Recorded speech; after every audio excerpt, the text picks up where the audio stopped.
If you're new here, I'm Michaela, and welcome to my channel. Today's video is about shows to watch to celebrate Pride Month. Yay!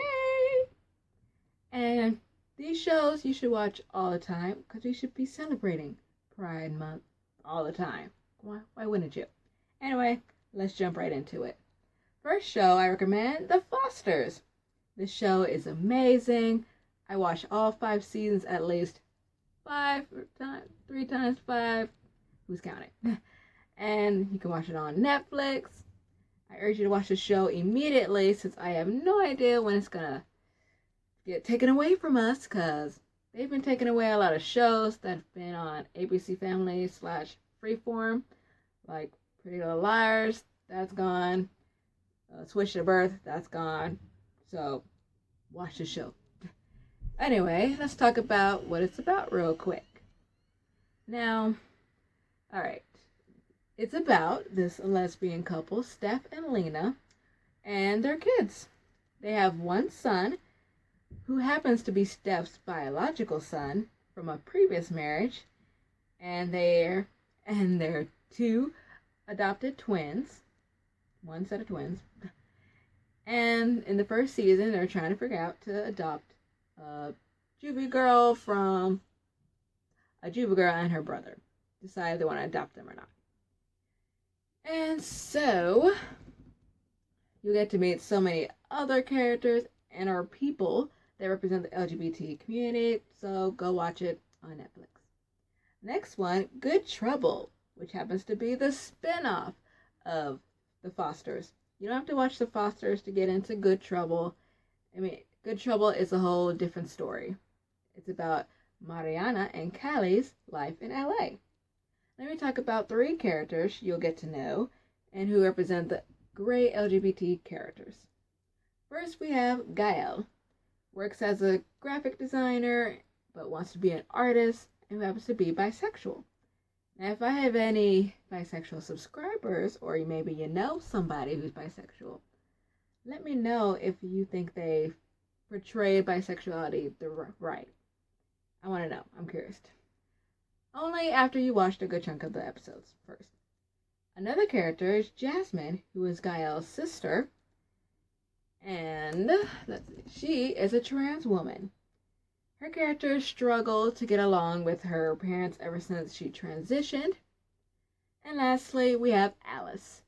Her character is a lesbian, but hasn't come out to her parents yet. Now let's see how that goes. Next one, we have Star. And I love this show so much. They always get rid of the good shows, because this, unfortunately, was canceled after 3 seasons. Anyway, it's about a musical drama about 3 girls who are trying to get to the top in the music game in Atlanta. You can watch it on Hulu. Now, 2 people and their characters stand out. Amiyah Scott, sorry if I said it wrong. She plays Cotton. She was born Arthur Scott in Manhattan and got partial male to female transition at 15, then underwent the full transition at 17. She happens to be a well-respected member of the ball community, an underground LGBT subculture where people walk/compete for trophies, prizes, and glory. Next we have Miss Lawrence, who plays Miss Bruce. Was confident to be who she is because her family accepted her even though they had a lot of questions. Talk about her in real life. And when asked about identifying as gender nonconforming, Lawrence states, being a gay, gender nonconforming man means that I've never bought into what society thinks a man should look like or act like, or what a woman should look like and act like. I'm a person who is very in tune with my masculine side and my feminine side. I embrace both and I walk with both.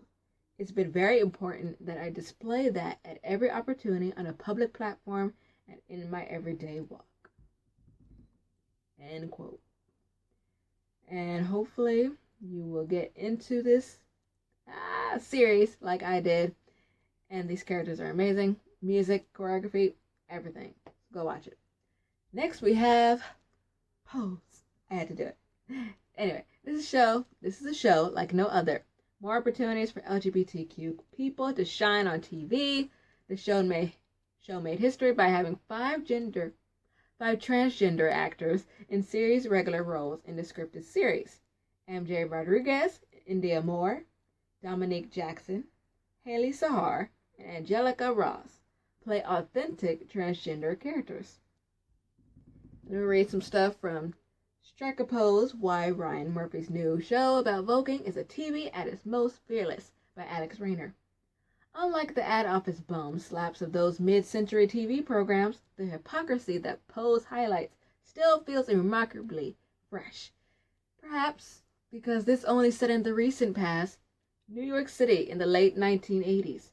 In New York's ballroom community, when Blanca Evangelista leaves one house or a band of mainly trans women performers, she forms another one that makes her a rival.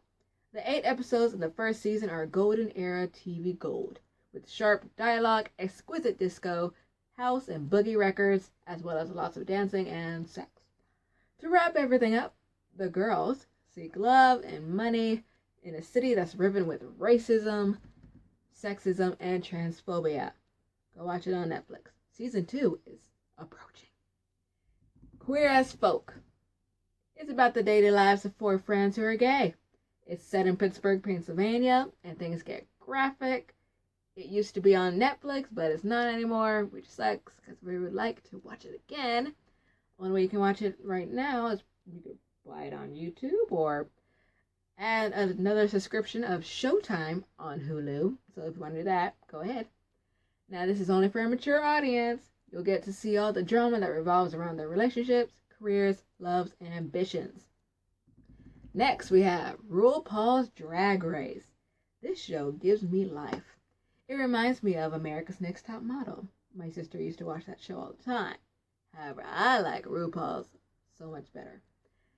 During eliminations, they have to lip sync for their life. And drag queens, meaning men who basically transform into women to become a different persona with makeup, the clothes, and the wigs. They're starting to appear everywhere. For example, they're getting acting gigs and showing up in music videos. It's great. I love seeing it. And they have a bunch of seasons on Hulu. For All Stars, the regular season that started all. It's a lot. I love it. And if you want to see more videos about drags, I'll put some videos in the description below that try guys to do it. And I love it. You can see behind the scenes and all that stuff. Alright, keep it going. We have Glee. Now I know we have some Glee haters, but I love it. Now, I have all 6 seasons on DVD, played it all the time, annoying my family. My only problem with it is that the last season felt rushed. They could have done more. Anyway, let's talk about it real quick. It's a musical dramedy, drama and comedy about a bunch of outcasts coming together to create a glee club. And they singing, if you don't know what a glee club is. The first few seasons, you'll see the glee club getting a lot of hate.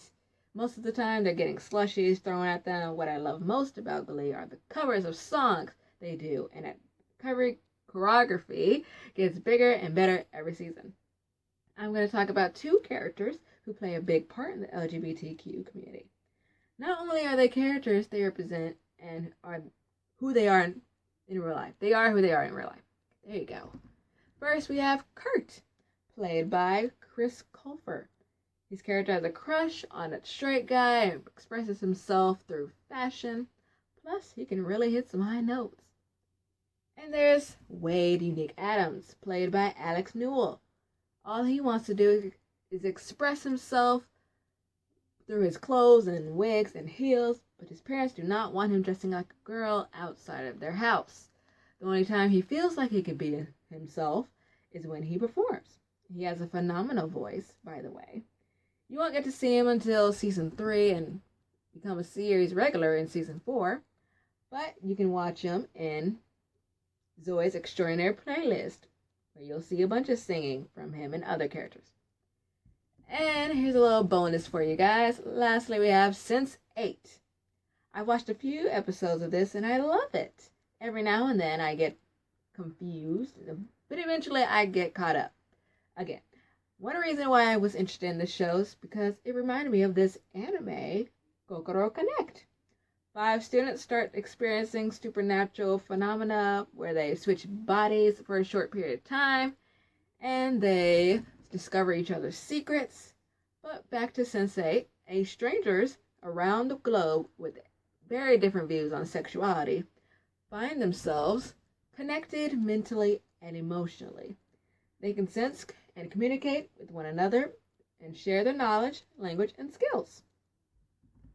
So that is all I have for you today. I hope you enjoyed this video and check out some of these shows. Please, oh please, you won't regret it. So make sure you don't forget to like, comment, and subscribe. Don't forget to hit that notification bell so you don't miss future videos, because I definitely will be doing a video like this again, but anime style, of course. And don't forget to hit me up on Twitter and Instagram. I'm Michaela, and I will see you later. Bye.